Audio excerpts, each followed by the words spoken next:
We are the Morning Hustle. BET Awards. Everybody's talking about it, right? Good show, great show. I thought it was great. I just thought it was kind of interesting that, and I'm happy that it's getting a lot of love, but it wasn't too long ago, people was like, yo, we should almost throw this thing away.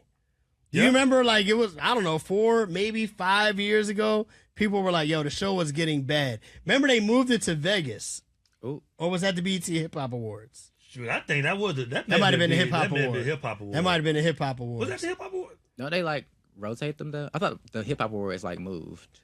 I know the Hip Hop Awards used to be in in Atlanta. Yeah. Then they did go out to the West Coast. Yeah. But there was a time period, regardless of if I got that right or not, there was a time period where people feel like these shows were just getting bad and not really doing a good job of representing the culture. So I'm glad to see that it's getting the love and the production value seems to have gone up. I thought it was great. Jeremiah don't think it's horrible. He thought it was a horrible show. It was horrible. That's what you did. I mean, when I said it was amazing and everything, you didn't sound amazing is a high. That's high praise. I don't think it was amazing. It wasn't terrible. It was. What's an example? Great. What's an example of an amazing show then to compare it to? Okay, it's hard for me to say that too because I think you have to also try to discount nostalgia. Sometimes nostalgia make things seem like, oh, it's the best time ever. Yeah. But you look at like in present day, it wasn't as good. But I think we just are in a different time in culture as far as like the things we want to see, celebrity culture. We have so much access to celebrities, so like seeing a celebrity on an award show is like, oh, okay. Or seeing them perform a song, like we just literally saw Versus, so it's kind of like we just seen them perform there. I could watch your tour on TikTok.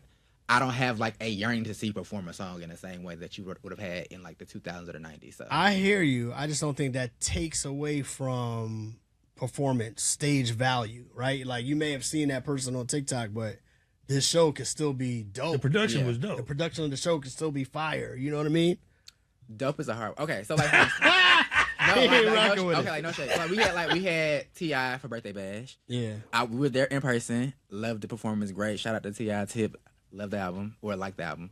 But even him being the opener, it was like okay. Like I feel like it needed something though. It was just like, oh, this is cool. T.I. with the crown, the king, kill the king. But it's like it wasn't. You said I perform. Okay. It wasn't enough, I guess, surprises and pop-ups and stuff like that for you. Not even that, like to Kyle's point, like the production, like it just felt like regular. It didn't feel spectacular. Because you're used to seeing them. That's what I mean, that's what I'm saying. But to you in entertainment. This is what I'm saying. So if I'm, all right, here's the analogy I want to use. Because I do understand what you're saying. The access to celebrities is higher than it's ever been before in life.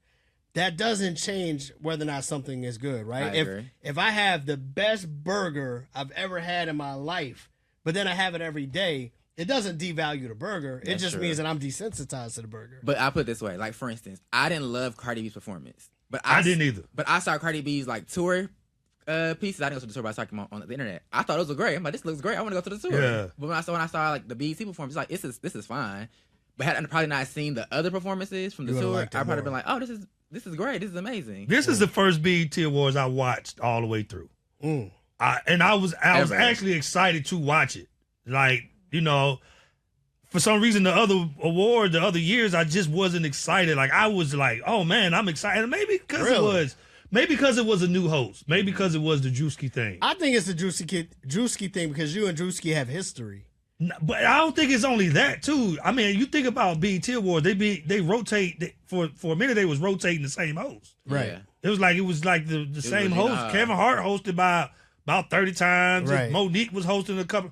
So I think just getting a new face. That's why when Keke Palmer said what she said, the crowd was like, "Oh yeah, this would be great." She hosted the Soul Train Awards. Y'all ain't giving no love then. I don't remember hosting Soul Train Awards. They was outside. Yeah, people don't even know when the Soul Train Awards comes on anymore. They probably didn't even see it, bro. Well, they actually she hosted Soul Train. See what I'm saying? Nobody knows. It was like during the pandemic, right after the pandemic. But I think they like canceled it shortly after that. But I remember people talking about it because she was like, the whole thing was like they're like outdoors at her house, and folks like they ain't got no budget. Why they outside?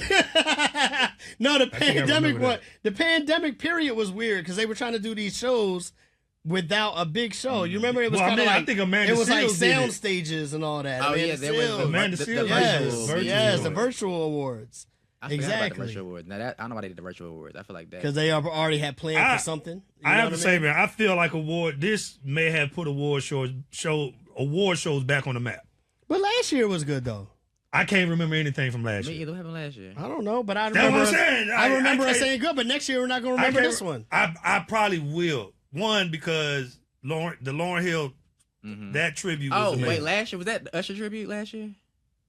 They did the Usher tribute last year? Remember Usher got it was Usher and somebody else. And, but the fact that I don't remember. Jamie Foxx was there, and Jamie Foxx had the whole thing. About he no longer messing with white girls? Yeah, wasn't that whole time? No. Man, I can't remember. But I will say this. I do think Drewski was the highlight of the night. Drewski, by far, leaps and bounds above, I think, a lot of other hosts who are quote-unquote seasoned veterans. That's what I'm saying. Like, he went all the way. Like, he wanted to do good.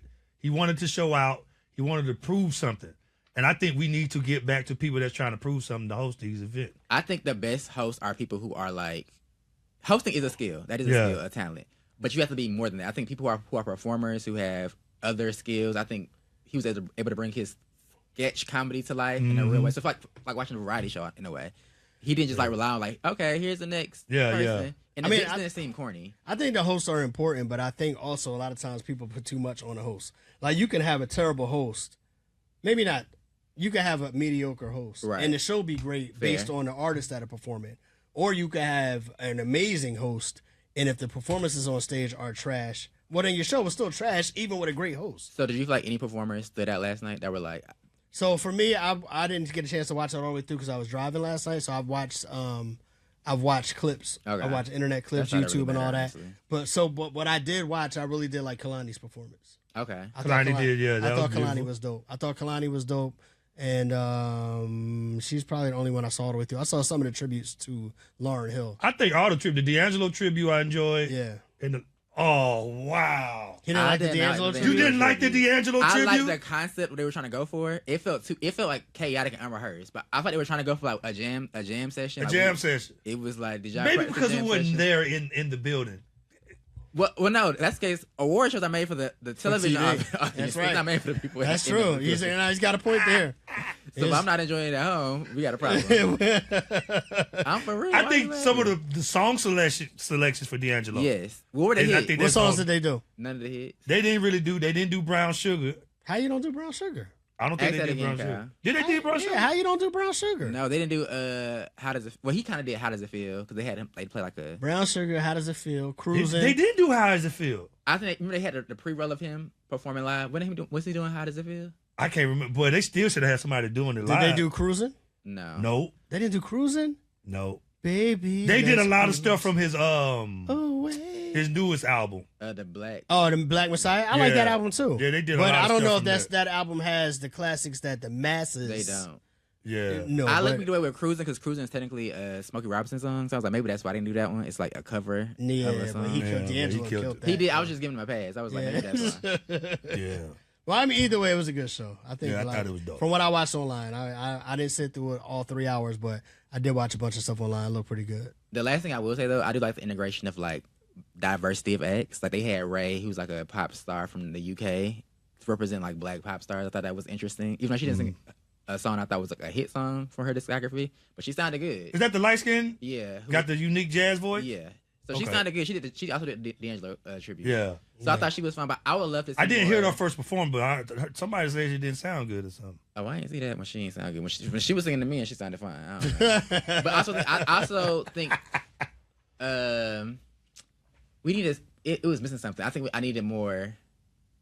Like Tim's was good, but I think the song she showed, even though it's like her current single, it became like it didn't have enough like dynamics. After we saw, I like Tim's new song. I like it, but Tim's performance. That's why it gets redundant when you perform it live. I'm about to go watch that performance right now. Man, she sounded great. You know, we gotta we gotta go all out. Now y'all just gotta get naked. Right. Everybody gotta get naked. You gotta come to BT Awards like Lotto to get any love. You gotta dog. Lotto was naked on the red carpet though. I don't know if y'all saw the red carpet. Exactly. There you go.